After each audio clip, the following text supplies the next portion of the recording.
अस्सलाम वालेकुम viewers, welcome to my YouTube channel. So इस टाइम मैं जो है वो Dubai airport free zone metro station के पास बैठा हूँ। अगर मैं आपको लोकेशन दिखा सकूँ मोबाइल से तो आप देख लें। आ, इस टाइम दुबई सिटी के अंदर हूँ और दुबई में वीज़ा लग रहे हैं नहीं लग रहे, और दुबई में क्या सूरत हाल है, इस कश्मकश में मैं दुबई में आ गया हूँ। क्यों आया हूँ ये मैं अभी आपको एक्सप्लेन करूँगा, और आज मैं क्या करने जा रहा हूँ ये मैं आपको नेक्स्ट वीडियो में जो है वो बताऊँगा। सो काइंडली चैनल को सब्सक्राइब कर लें, बेल के आइकन पे क्लिक कर लें। ऑन ग्राउंड जो सिचुएशन है, ऑन ग्राउंड जो हालात हैं, सिर्फ जॉब के पर्पज़ से बात हम करेंगे, अदरवाइज़ और कोई हम इशू डिस्कस नहीं करेंगे। ओके, यहाँ पे एक बात क्लियर करता चलूँ कि यूएई जो है वो हमारा सेकंड होम है, और हम इसकी हिफाजत के लिए, इसकी सिक्योरिटी के लिए दुआ करते हैं कि अल्लाह इसको जो है वो वैसे ही महफूज रखे जिस तरह हम अपने घर की हिफाजत के लिए दुआ करते हैं। सो बात ये है कि फ़िलहाल जॉब के क्या सिनेरियोज़ हैं, इन सारे पॉइंट्स को भी हम डिस्कस करेंगे। बट मैं आपको बता दूं, कुछ दिन पहले मैंने एक वीडियो अपलोड की थी जिसमें मैंने बताया था कि मैं जो है वो जॉब पे जा रहा हूं, और मेरे वीज़े का प्रोसेस हो रहा है। बट अनफॉर्चुनेटली वो प्रोसेस स्मूथ नहीं हुआ। ठीक है, मैं हो सकता है ये वीडियो थोड़ी सी लंबी हो जाए, बट इस वीडियो में मैं जो चीज़ें आपको बताऊंगा, टू बी ऑनेस्ट, और टू बी ऑनेस्ट वो चीज़ें आपको कोई और नहीं बताएगा। सो हुआ क्या, हुआ ये कि जब मैंने इस कंपनी को ज्वाइन किया, I lost my job suddenly. और ये ऐसा होता है जब आप यूएई में या किसी भी अब्रॉड कंट्री में होते हो, स्पेशली अगर आपने कंपनी का वीज़ा नहीं ले रखा, अगर आपने आज़ाद वीज़ा ले रखा है, तो सम टाइम क्या होता है कि आपकी जॉब जा सकती है। और इवन अगर आपके पास कंपनी का वीज़ा है तो फिर भी कुछ ऐसे सर्कमस्टांसेस होते हैं, अगर कंपनी कोई ऐसा लॉस बेयर करती है या कोई ऐसा मिसहैप हो जाता है तो आपको अपनी जॉब जो है वो उससे आप हाथ धो बैठते हैं, इसमें कोई दो राय नहीं है। ठीक है, उसके बाद क्या हुआ कि कुछ ऐसे ही हालात में मुझे जॉब छोड़नी पड़ी अपनी। और जब मैंने सेकंड जॉब ज्वाइन की जिस रेस्टोरेंट में, मैं उसका नाम यहाँ पे नहीं लूँगा, बट उसकी स्टोरी मैं आपको सारी बताऊँगा ताकि आप भी उससे जो है वो आपको हेल्प आउट हो। तो हुआ क्या, हुआ ये कि जब मैं वहाँ पे गया तो मैंने अपना ऑफ़र लेटर साइन किया। ऑफ़र लेटर के अकॉर्डिंग जो है वो 300 बेसिक सैलरी थी। ये कंपनी का जो इंडिविजुअल, जो पर्सनल ऑफ़र लेटर होता है, ये वो था, ये मोहरे का ऑफ़र लेटर नहीं था, ये मोहरे का कॉन्ट्रैक्ट नहीं था। उसमें 300 बेसिक सैलरी थी। उसमें उन्होंने मुझे बताया कि आपको हम 2200 सैलरी देंगे, ठीक है, और उसके साथ हम आपको अकोमोडेशन और ट्रांसपोर्टेशन देंगे और फूड देंगे। अकोमोडेशन मैंने कहा मुझे नहीं चाहिए फ़िलहाल, तो उसके अलावा बाकी दोनों चीज़ें मैंने अवेल की, और इस तरह जो है वो मेरा कॉन्ट्रैक्ट साइन हुआ। 3 महीने का प्रोबेशन पीरियड था, और प्रोबेशन पीरियड के बाद मुझे रिज़ाइन देना था। अगर मैं रिज़ाइन देता तो मुझे 3 महीने वहाँ पे स्टे करना था। तो मैंने क्या किया कि 3 महीने मैंने वहाँ काम करके देखा, तो मैंने फ़ील किया कि ये कंपनी मेरे लिए नहीं है। मैं जैसे तैसे आ तो गया हूँ यहाँ पे, बट ये कंपनी मेरे लिए नहीं है। But due to the circumstances मुझे उस कंपनी में काम करना पड़ा। ठीक है, और ना सिर्फ काम करना पड़ा, मुझे ये भी पता था कि अगर मैं यहाँ से अब एग्ज़िट करता हूँ तो बाद में मेरे लिए थोड़े से हालात जो हैं वो टफ़ हो जाएंगे। तो क्या हुआ, हुआ ये कि 3 महीने जैसे ही प्रोबेशन पीरियड मेरा ख़त्म हुआ, मैंने वहाँ पे अपना रेजिग्नेशन जमा करवाया। मैंने उनसे बोला भाई मैं 3 महीने और आप लोगों के साथ काम करूँगा औखे सौखे, उसके बाद जो है मैं वो यहाँ से एग्ज़िट कर जाऊँगा। खैर मैंने वो रेजिग्नेशन जमा करवा दिया। उसके बाद क्या हुआ, उसके बाद ये हुआ कि जो ऑपरेशनल मैनेजर था उस कंपनी का, उस ब्रांच का, उससे मेरी बात हुई। उसने मेरे साथ सीटिंग की, उसने मुझे बोला कि आप क्यों छोड़ रहे हैं। ठीक है, बाय द वे मैं वहाँ पे एज अ कैशियर काम कर रहा था। तो उसने मुझसे बोला आप क्यों छोड़ रहे हैं। मैंने उसको सारी बात बताई कि यार ये रीज़न है, और मुझे सैलरी में इंक्रीमेंट चाहिए, आप वर्कलोड ज़्यादा ले रहे हैं। वहाँ पे ड्यूटी जो है वो 10 घंटे थी नॉर्मल डेज़ में, और फ्राइडे सैटरडे में वो आपसे 11 घंटे ड्यूटी करवाते थे, और अगर कोई माइनर मिस्टेक है तो वो उस पर आपकी डिडक्शन करते थे जितना उनका दिल चाहे। उसमें कोई ऐसा नहीं था कि वो आपकी डिडक्शन करेंगे नॉर्मल अमाउंट की, या फॉर एग्ज़ाम्पल अगर आपने एक दिन गलती किया तो सिर्फ वो आपकी एक दिन की अमाउंट नहीं कट करेंगे, वो आपकी 2 3 4 5 दिन की अमाउंट कट कर लेंगे।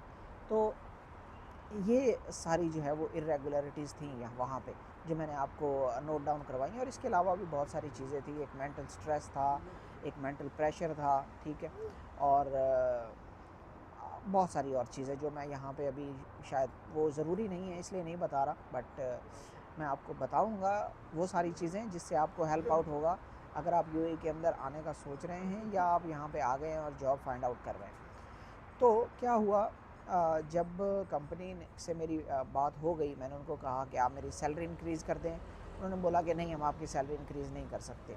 सेकंड कंडीशन मेरी ये थी कि ओके, अगर आप सैलरी इंक्रीज़ नहीं कर सकते तो जो ब्रांचेज़ हैं आपकी यूएई के अंदर, मैं यहीं पे सिर्फ इस ब्रांच में काम करूँगा जहाँ मेरी हायरिंग हुई है, मैं दूसरी ब्रांचेज़ में नहीं जाऊँगा। लेकिन उन्होंने ये कंडीशन भी नहीं मानी। थर्ड कंडीशन मेरी ये थी कि ओके, अगर आप पहली दो कंडीशंस नहीं मानते तो मेरी थर्ड कंडीशन ये है कि मैं आपको वीज़ा के रिलेटेड कोई कॉस्ट नहीं दूंगा, ठीक है, मैं आपको वीज़ा के रिलेटेड पैसे नहीं दूंगा, क्योंकि मुझे ये सुनने में आया था, ये पता चला था कि ये 1400, 1500, 1600 जो दिरहम है वो हर बंदे की सैलरी में से कट करते हैं on monthly basis, just for the sake of visa amount. So मेरी उनसे ये डील हो गई, और ये डील होने के बाद जो है वो मैं वहाँ पे रुका, मीन के इवन आफ्टर माई रेजिग्नेशन मैंने वहाँ से लीव नहीं किया। तो किस्सा मुख्तसर ये कि उन्होंने बोला ठीक है, हम आपकी वीज़ा फ़ी कॉस्ट नहीं करेंगे। मैंने उनको अपने डॉक्यूमेंट्स दे दिए 1.5 मंथ बिफ़ोर। मैंने अपने सारे जो हैं एजुकेशनल डॉक्यूमेंट जो अटेस्टेड मैंने करवाए थे, जो कि वीज़ा के लिए ज़रूरी होते हैं, वो सारे डॉक्यूमेंट्स और उसके अलावा जो भी रिक्वायरमेंट्स थी वीज़ा प्रोसेस के रिलेटेड, वो मैंने उनको प्रोवाइड कर दी। तो हुआ क्या, उन्होंने 15 दिन पहले 15 से 16 दिन पहले मुझे बोला कि ऐसे ऐसे आपकी एप्लीकेशन में प्रॉब्लम आई है, हमने आपकी वीज़ा की एप्लीकेशन फ़ाइल की है, उसमें प्रॉब्लम आई है। तो बिकॉज़ पहले आपका जो स्टेटस था वो हायर था, अभी आप लोअर स्टेटस पे जा रहे हो, so that is the reason you have to pay, because हम इसको तहसील से करवा रहे हैं, हम इसको खुद से नहीं कर रहे। तो ये एचआर ऑफिस की तरफ से मुझे जो है वो कॉल आई। कॉल सुनते ही मैं रियलाइज़ कर गया कि ये एक लेम एक्सक्यूज़ है, और ऐसा नहीं होता कि अगर आप हायर रैंक से लोअर रैंक के अंदर जाते हैं, स्टेटस चेंज करते हैं, स्पेशली जब आप एक कंपनी से ख़त्म करके दूसरी कंपनी में जा रहे हैं, तो ऐसा कोई इशू नहीं आता। तो खैर मैंने उस चीज़ को इतना नोट डाउन नहीं किया, लेकिन मैंने कंपनी से ये ज़रूर बोला कि आपको मैंने डॉक्यूमेंट्स प्रोवाइड किए हुए हैं, मैं डेली आपसे अपडेट लेता हूँ अपने वीज़ा की कि क्या बना क्या बना क्या बना। आपने पहले मुझे बोला कि हमारे पास ट्रेड लाइसेंस का इशू है, फिर आपने कोई बहाना किया कोई बहाना किया, अब रहते हैं 16-17 दिन और आप मुझे बोल रहे हैं ठीक है मैं आपको ये पेमेंट कर देता हूँ, in spite of your promise मैं आप पेमेंट आपको कर देता हूँ, बट द थिंग इज़ कि आपको मुझे सिक्योरिटी देनी है, क्योंकि अब डेडलाइन सर पे है और मैं ये नहीं चाहता कि मेरे वीज़े का कोई इशू बने या मैं ओवर स्टे हूँ। तो आप मुझे भी गारंटी देंगे, मेरी भी सेफ्टी देंगे, और मैं आपको वो पेमेंट कर दूँगा, इशू नहीं है। तो हुआ क्या, हुआ ये कि उन्होंने मुझे एक लेटर भेजा, एक एग्रीमेंट भेजा। उस एग्रीमेंट में ये लिखा हुआ था कि आप ये इतनी अमाउंट दें क्योंकि हम आपका दूसरी बार अप्लाई कर रहे हैं। उसमें रीज़न भी मेंशन नहीं था कि क्यों दूसरी बार अप्लाई कर रहे हैं, वो मैं आपको आगे जाके बताता हूँ कि उनको दूसरी बार क्यों अप्लाई करना पड़ा। तो उन्होंने मुझे बोला कि आप जो है वो ये दूसरी बार हम अप्लाई कर रहे हैं, आप इतनी अमाउंट दे दें और इस अमाउंट के बाद जो है वो हम आपका वीज़ा प्रोसेस करेंगे, और अगर कोई भी इशू होता है तो कंपनी उसकी रिस्पॉन्सिबल नहीं है। जब ये मैंने लेटर देखा तो मेरा बहुत माइंड ख़राब हुआ, मुझे बहुत दुख भी लगा, मुझे बहुत गुस्सा भी आया कि कंपनी जो है वो मुझे डेडलाइन के करीब ला के मेरे साथ ये कर रही है।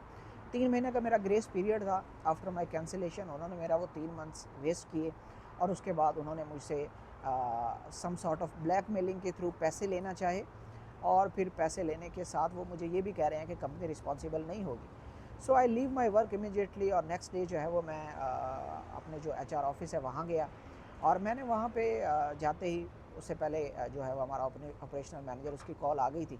तो मैंने उससे बात की कि the things you are discussing in this letter, this is only about your safety, ये सिर्फ आपकी सेफ्टी के बारे में है, इसमें मेरी सेफ्टी और सिक्योरिटी तो कहीं भी नहीं है। आपने तो मेरा 3 महीने का ग्रेस पीरियड भी वेस्ट कर दिया, और फिर जो आपने प्रॉमिस किया था कि आप वीज़ा के रिलेटेड जो है कोई अमाउंट नहीं लेंगे, बट आप अभी आप इस अमाउंट की जो है वो डिमांड कर रहे हैं।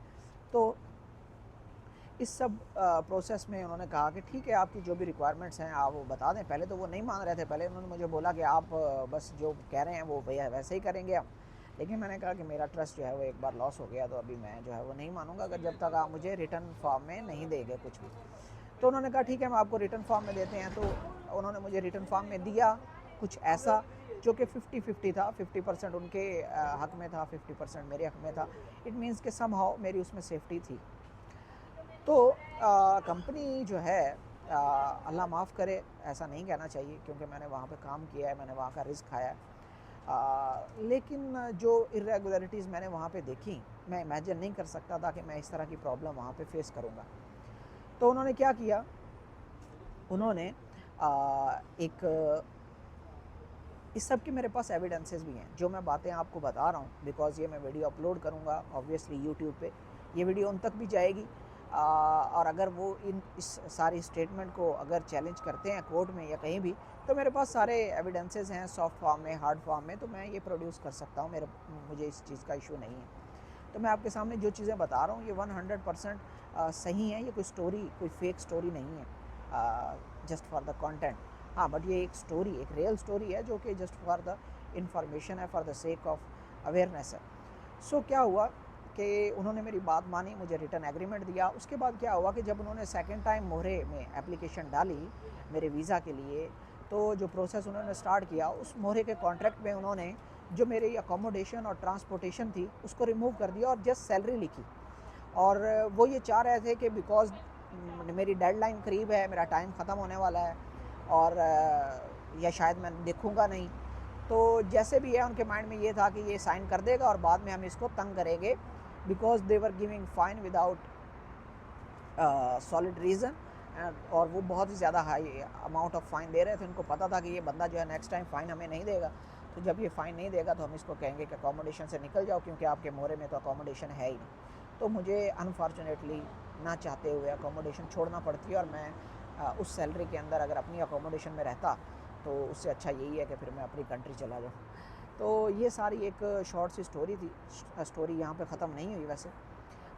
खैर, जब मैंने ये मोरे का कॉन्ट्रैक्ट देखा, मैंने फिर प्रोटेस्ट किया कि why are you doing this, because आपने तो प्रॉमिस किया था कि सैलरी के साथ अकोमोडेशन, ट्रांसपोर्टेशन और फूड आप तीनों चीज़ें देंगे।